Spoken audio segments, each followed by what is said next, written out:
खास मेहमान हमारे साथ जुड़ गए हैं गौरव वल्लभ जी, जो कि इकोनॉमिक एडवाइजरी काउंसिल प्रधानमंत्री को जो एडवाइस करती है इकोनॉमिक अफेयर्स पर, उसके मेंबर हैं। गौरव जी, सबसे पहला सवाल आपसे यही मेरा कि जिस तरीके की जी प्रेशर टैक्टिक्स का इस्तेमाल इस वक्त राष्ट्रपति डोनाल्ड ट्रंप कर रहे हैं, साफ कर दिया है प्रधानमंत्री ने कि भारत झुकेगा नहीं, दबेगा नहीं, लेकिन काउंटर स्ट्रैटेजी भारत की क्या रहेगी और बतौर मेंबर इस काउंसिल के क्या एडवाइस दी गई है प्रधानमंत्री को? देखिए, एडवाइस तो क्या है, वो तो प्रधानमंत्री और काउंसिल के बीच में। पर भारत की स्ट्रेटेजी बिल्कुल सिंपल है। भारत की स्ट्रेटेजी है कि भारत अपने नेशनल इंटरेस्ट और अपने लोगों के हितों के खिलाफ कोई भी कदम नहीं उठाएगा। हमारे लिए हमारे राष्ट्रीय हित और हमारे लोगों का हित सर्वोपरि है।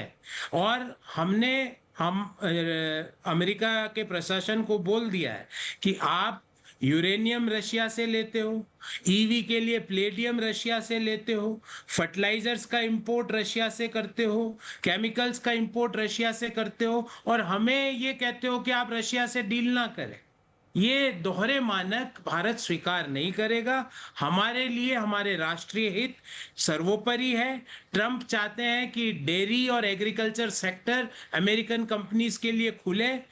हम और प्रधानमंत्री जी ने आज साफ कर दिया कि देश अपने किसानों के खिलाफ कुछ भी समझौता नहीं करेगा। दुनिया की किसी ताकत के सामने भारत का अन्नदाता के खिलाफ जाकर कोई काम भारत की सरकार नहीं करेगी। ये प्रधानमंत्री जी ने दो टूक संदेशा प्रेसिडेंट ट्रंप को दे दिया। दूसरी बात, रही बात क्रूड ऑयल के इंपोर्ट की इंडिया में, जहां से better quality with better price मिलेगा, भारत अब वहीं से क्रूड ऑयल को इंपोर्ट करेगा। कोई आप हमको डिक्टेट नहीं कर सकते। हम चाहते हैं कि अमेरिका से हमारे संबंध अच्छे रहें, पर आप ये डिक्टेट नहीं कर सकते कि फलाना से आप ये नहीं कर सकते। मैं बार बार कहता हूं, हम चाहते हैं कि अमेरिका हमारा दोस्त बने, पर रशिया हमारा भाई है। तो आप ये नहीं कह सकते कि आप इस देश से संबंध नहीं रखो, सिर्फ हमसे रखो। ये संभव नहीं है। हमारे लिए सिर्फ ये सेक्टर खोलो, ये संभव नहीं है। और काउंटर स्ट्रेटेजी जो आपने पूछी, हमारा जो अगर जीडीपी के मायनों में देखें तो अमेरिका को हम इंपोर्ट करते हैं लगभग 2% ऑफ जीडीपी। उसमें से भी लगभग जो 1.5% ऑफ जीडीपी की वस्तुएं हैं, जैसे ऑटो पार्ट्स, ऑटो एंसिलरी के पार्ट्स हो गए, जैसे diamonds and James and jewellery हो गए, वो सारे अभी तक ये क्लियर नहीं हो पाया है कि वो स्पेशल ड्यूटी लगाएगा प्रेसिडेंट ट्रंप की सरकार उन चीजों पे, या वो 50% पाएंगे। क्यों? अभी तक वो चीजें एक स्पेशल ड्यूटी के तहत अमेरिका इंपोर्ट कर रहा था। तो अगर वो चीजें स्पेशल ड्यूटी के तहत आती है तो हमारे ऊपर कोई बहुत ज्यादा इंपैक्ट नहीं है। हम अमेरिका से अच्छे संबंध चाहते हैं, पर नॉट एट डिक्टेटोरियल टर्म्स। नहीं, अच्छे संबंध तो चाहते हैं, लेकिन एक कोट जो प्रधानमंत्री का मैं यहाँ पर करना चाहूंगी, उन्होंने कहा कि व्यक्तिगत तौर पर भी मुझे काफी नुकसान हो सकता है। जाहिर तौर पर वो भारत अमेरिका के संबंधों की बात कर रहे हैं, लेकिन एक तरफ चीन भी उतना ही आयात करता है रशिया से क्रूड ऑयल का। चीन पर तो कोई टैरिफ नहीं लगाया गया अभी तक, और वो भी 50% तक टैरिफ, जो डबल टैरिफ, पहले 25 फिर 25, और उसके बाद अब ये कहना अमेरिकी राष्ट्रपति का कि मुझे मालूम ही नहीं है कि हम भी रूस से आयात करते हैं यूरेनियम का, फर्टिलाइजर्स का, मैं इसके बारे में पता करूंगा। ये क्या संकेत दे रहा है? किस तरह का दोहरा देखिए मापदंड है ये? नेहा जी, मैं किसी दूसरे देश के राष्ट्रपति पे कोई कमेंट नहीं करूंगा, क्योंकि ना तो मैं उनका टैक्स पेयर हूं, ना मैं उस देश का सिटीजन हूं। पर मैं ये कह सकता हूं, भारत बेतुकी शर्तों के आगे नहीं झुकेगा। हमारे नेशनल इंटरेस्ट सर्वोपरि है। कोई भी व्यक्ति भारत की इकोनॉमी के लिए डेड इकोनॉमी शब्द प्रयोग करता है। कई लोग भारत में रह के भी करते हैं, कई लोग भारत के बाहर भी करते हैं। दुनिया का कोई भी व्यक्ति जो मेंटली डेड नहीं है, वो डेड इकोनॉमी शब्द को प्रयोग भारतीय इकोनॉमी के लिए नहीं करेगा। मेंटली डेड व्यक्ति भारतीय इकोनॉमी के लिए इस तरह के शब्दों का प्रयोग कर सकते हैं। नेहा जी, मैं आपको एक कल की बात याद दिलाना चाहूंगा। रिजर्व बैंक ने अपनी मॉनेटरी पॉलिसी का बाई मंथली मीटिंग थी। उसमें रिजर्व बैंक ने साफ किया कि FY26 के लिए भारत की जीडीपी ग्रोथ 6.5% पर इंटेक है। इन्फ्लेशन 3.1% पूरे साल के रहने की उम्मीद है। पूरी दुनिया में एक ही देश है इमर्जिंग इकोनॉमीज में जो 6.5-7% पे ग्रो कर रहा है और जहां इन्फ्लेशन 3% और 3% के कम है। तो भारत को किसी प्रकार से किसी भी अर्थव्यवस्था के सामने जाकर अपने नेशनल इंटरेस्ट को गिरवी रखने की कोई जरूरत नहीं है। भारत स्वयं आत्मनिर्भरता की ओर बढ़ रहा है। और मैं पुनः कहूंगा, मुझे उम्मीद है अमेरिकन एडमिनिस्ट्रेशन इस टैरिफ को रिवाइज करेगा। जो अमेरिका और इंडिया के बिजनेसेस के बेनिफिट में होगा वो काम करेगा। अन्यथा मैं भी कह सकता हूं कि आज पूरी अमेरिका की भले आईटी सेक्टर हो, मैन्युफैक्चरिंग सेक्टर हो, वो हमें इंडियन ब्रेन्स चला रहे हैं, अमेरिकन ब्रेन नहीं ठीक है। चला रहा। ठीक। भले ही वो फेसबुक हो, गूगल हो, माइक्रोसॉफ्ट हो, एडोबी हो, आप name any big American company, the CEO will be any person of Indian origin. तो मैं इन चीजों पे नहीं पढ़ना चाहता। मुझे उम्मीद है जो Trump administration mutually beneficial deal लेके आएगा जो दोनों देशों के हित में हो और जो डिक्टेटोरियल नहीं हो। पुनः दोहराऊंगा, हम अमेरिका से दोस्ती चाहते हैं, रशिया हमारा ठीक है, भाई है। सीधे तौर पर आप ये कह रहे हैं कि भारत झुकेगा नहीं, लेकिन अगर लेबर इंटेंसिव इंडस्ट्रीज की बात कर लें जिसमें सबसे ज्यादा नुकसान इस वक्त फार्मा इंडस्ट्री और खासतौर पर जेम्स एंड ज्वेलरी इंडस्ट्री को बताया जा रहा है, उनको कैसे प्रोटेक्ट करेंगे? क्योंकि प्रधानमंत्री ये भी कह रहे हैं कि हम नहीं चाहते कि किसानों को किसी तरह की हानि हो, कैसे इनका हित सुनिश्चित किया जाएगा? देखिए, मैं आपको एक एग्जाम्पल देता हूं। प्रेसिडेंट ट्रंप ने रशियन ऑयल की बात करी।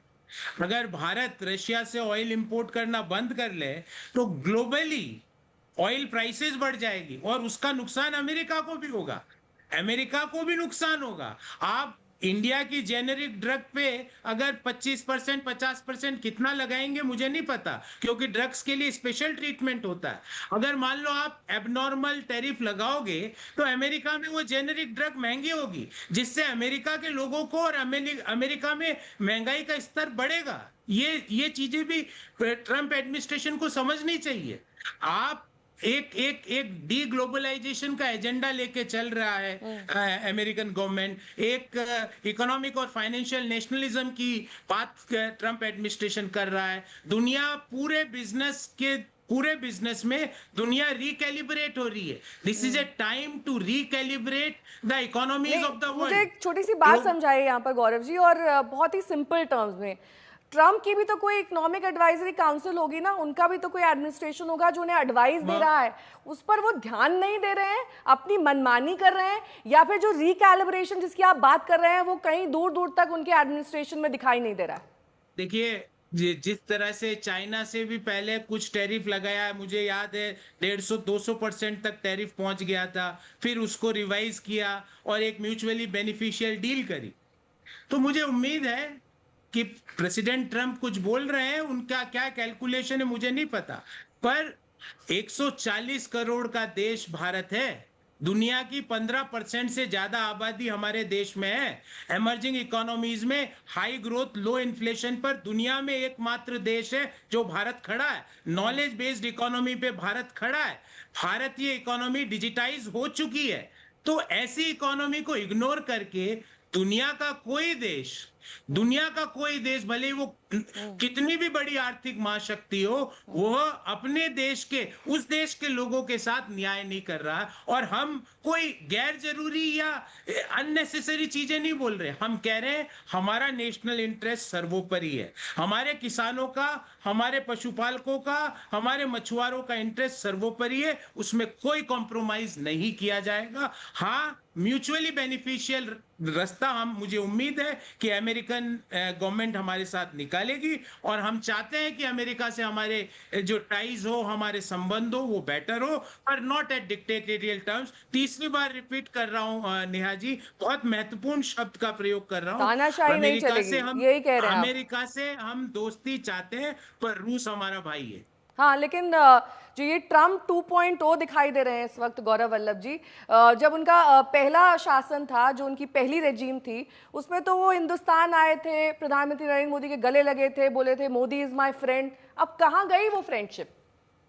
मुझे लगता है कि प्रेसिडेंट ट्रम्प का जो जो जिस तरह की पर्सनैलिटी है, वो एक बड़े बिजनेस एम्पायर कोई भी ओनर है अमेरिका में, उनकी खुद की पर्सनल वेल्थ भी बिलियंस ऑफ डॉलर्स में है। वो ऐसा कोई काम नहीं करेंगे, मुझे उम्मीद है, मैं उम्मीद करता हूं जो अमेरिकन बिजनेस के लिए खराब हो, वो रिकैलिब्रेशन के process American administration, Trump administration निकालेगा, और म्यूचुअली बेनिफिशियल जो ट्रीटी है वो हम लेके आएंगे। इंडिया इज वेरी क्लियर, जिस तरह प्रेसिडेंट ट्रम्प ने अपनी बात कह दी, भारत की सरकार ने भी अपनी बात कह दी। दोहरा रवैया नहीं चलेगा, डिक्टेटोरियल टर्म्स नहीं चलेगी, किसानों के इंटरेस्ट के खिलाफ कुछ नहीं होगा। बाकी आपको जो करना हो कर लीजिए। इंडियन इकोनॉमी एक्सपोर्ट पे डिपेंडेंट नहीं है, इंडियन इकोनॉमी डोमेस्टिक कंजम्पशन पर डिपेंडेंट है। अगर एक्सपोर्ट में हमें थोड़ा बहुत नुकसान भी हो गया तो हमारी इकोनॉमी पटरी से नहीं उतरेगी, क्योंकि we are consumption driven economy. President Trump को ये बात शायद पता होगी। हम अमेरिका को मात्र 2% ऑफ जीडीपी एक्सपोर्ट करते हैं, जिसमें से 1.5 से 1.25% स्पेशल कैटेगरी गुड्स है, जिसपे ये जो नॉर्मल टैरिफ नहीं लगती है। इस पे अभी ट्रंप एडमिनिस्ट्रेशन क्या पॉलिसी लाता है उसको देखना होगा। और कुछ कमोडिटीज में जैसे ऑटो एंसिलरी है, उसमें जो हमारे जो कंपीटिंग कंट्रीज है उस पे भी प्रेसिडेंट ट्रंप ने एबनॉर्मल टैरिफ लगा रखा है। तो मुझे उम्मीद है कि मान लो जो हमारे कंपीटिंग कंट्रीज है उस पे भी 30% 40% लगा रखा है और हम पे 50% लगा दिया, तो हम compete कर जाएंगे। हमारी इकोनॉमी रोबस्ट है, हमारी इकोनॉमी रेजिलियंट है। हमें किसी देश की कोई टैरिफ पॉलिसी हमारी इकोनॉमी को पटरी से नहीं हटा सकती है। ठीक है गौरव जी, बहुत बहुत शुक्रिया हमारे साथ जुड़ने के लिए। आर्थिक सलाहकार परिषद के मेंबर हैं गौरव वल्लभ, जो बता रहे थे कि किस तरीके से भारत झुकने वाला नहीं है। भले ही डबल टैरिफ इस वक्त अमेरिकी राष्ट्रपति ट्रंप ने लगा दिया हो, लेकिन ग्लोबल कंजम्पशन के आधार पर हम ये कह सकते हैं कि आने वाला वक्त भारतीय अर्थव्यवस्था के लिए एक सुनहरा वक्त होने वाला है।